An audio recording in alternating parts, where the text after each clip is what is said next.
हम गए इसी में कि भाई सिल्क के कपड़े को, सिल्क का कपड़ा लो, कपड़े को ऐसे छटक के देखो, अंदर से चिंगारी निकलेगी जरी से, उसके अंदर अग्नि भरी हुई है। इसीलिए जरी का वस्त्र पहन के जो पूजा में जाता है, समझो आप किसी घर से मंदिर जा रहे हो वस्त्र पहन के, बीच में कोई सूतक वाला आके अड़ सकता है कि नहीं, स्पर्श कर सकता है कि नहीं? जरी का पहने हो तो सूतक लगेगा नहीं, क्योंकि उसकी जो चैतन्य शक्ति है हर सूतक को मार के भगा देती है। इसलिए जरी के वस्त्र में पवित्रता, दिव्यता मानी गई इसमें। उसके बाद है ऊनी आसन, ऊनी वस्त्र। पुराने जमाने में आप पुराने राजा महाराजाओं के फोटो देखोगे, ऊनी वस्त्र का कोट सब पहन के राजा खड़ा होगा, टोपी की सब ऊनी। ऊन का वस्त्र पवित्र माना जाता है। जमीन पर बैठते हो तो ऊन का वस्त्र लगा के बैठ गए, आसन लगा के बैठ गए, तो जमीन की शक्ति आपकी शक्ति को खींच नहीं सकती नीचे, आपकी शक्ति सुरक्षित होगी। हम जप पूजा में इसलिए ऊनी वस्त्र लगाते हैं कि आप माने जप मंत्र की शक्ति को धरती खींच न ले। कपड़े पर बैठोगे और पत्थर पर बैठोगे तो दरिद्रता आएगा, लकड़ी पर बैठोगे तो दरिद्रता आएगी।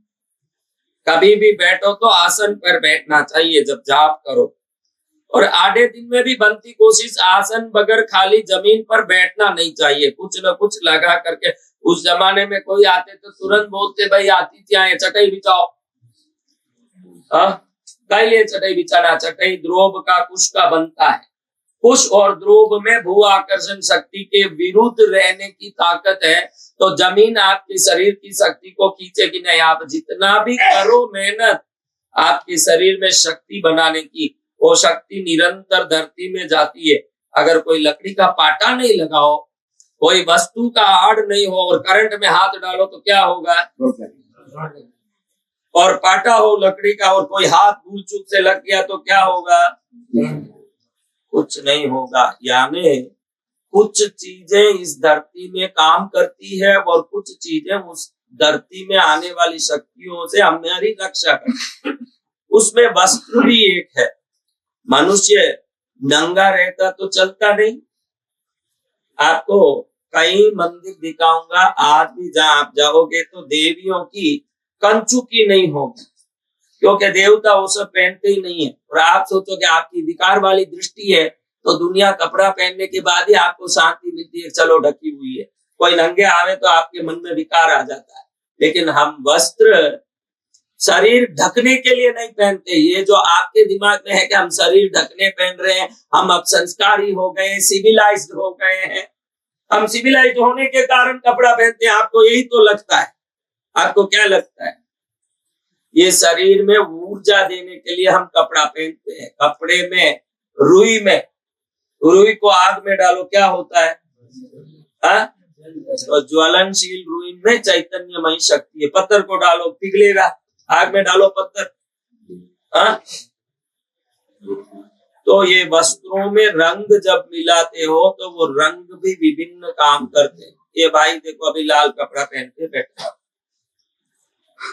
अगर 365 दिन लाल पहनेगा तो कौल मत के लोगों को देखो, जो भगवती के उपासक होते हैं वो लाल पहनते हैं। 365 दिन लाल पहनोगे तो आप में उग्रता और तेज आएगा। क्या आएगा? 365 दिन आप सफेद पहन लोगे तो दया और प्रेम आएगा। फिर उस रंग में वो शक्ति है। आप 365 दिन सफेद पहन के घूमोगे तो आपके अंदर एक शक्ति आएगी कि दूसरों का भला करो। और काला पहनोगे तो उसके लायक आप में तामसिक गुण आने लगेंगे। आजकल काला पैंट तो बहुत ज्यादा पहनने लगे। बच्चे भी देखो तो कभी भी काला काला देखो टीवी सीरियल में कौन पहनता है? टीवी सीरियलों में आता काला पहना हुआ आदमी। कौन पहनता भाई काला?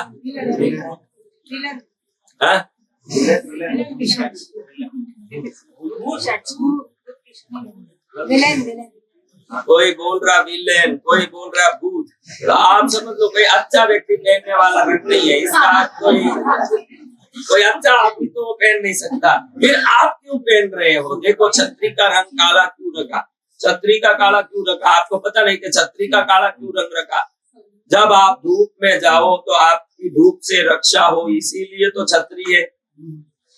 तो जब धूप में छतरी को पकड़ोगे वो काला रंग का हो तो वो छतरी उस धूप की गर्मी को काला रंग अपने में खींच के रख लेती है और हम ठंडे रहते हैं। काली छतरी पकड़ के जाओ धूप नहीं लगेगी, सफेद छपड़ी पकड़ के जाओ धूप लगेगी आपको। यानी काला तरंगों को अपने में खींचता है, बाहर नहीं छोड़ता।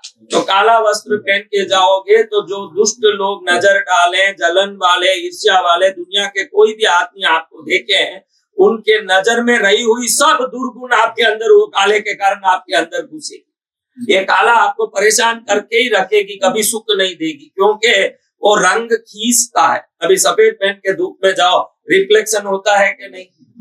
सफेद पहन के जाओ, चकाचौंध करता है कि नहीं? सफेद काले से चकाचौंध होता है कि क्यों नहीं होता? काला अपने में खींचता है तो आंख चुंधियाता नहीं है, और सफेद बाहर फेंकता है तो आंख चुंधियाता है। तरंगों को सफेद रंग बाहर फेंकता है।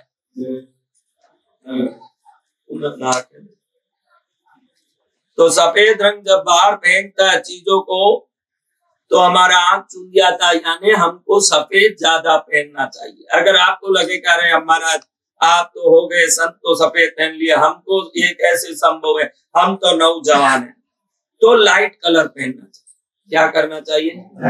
थोड़ा लाइट कलर। अगर एकदम सफेद जम नहीं रहा महाराज, एकदम अभी इतनी नहीं आई ज्ञान कि सफेद पहन के बैठ जाए, तो लाइट येलो, लाइट ऑरेंज ऐसे कपड़ा पहनोगे तो कलर भी अपने आप में काम करेगा।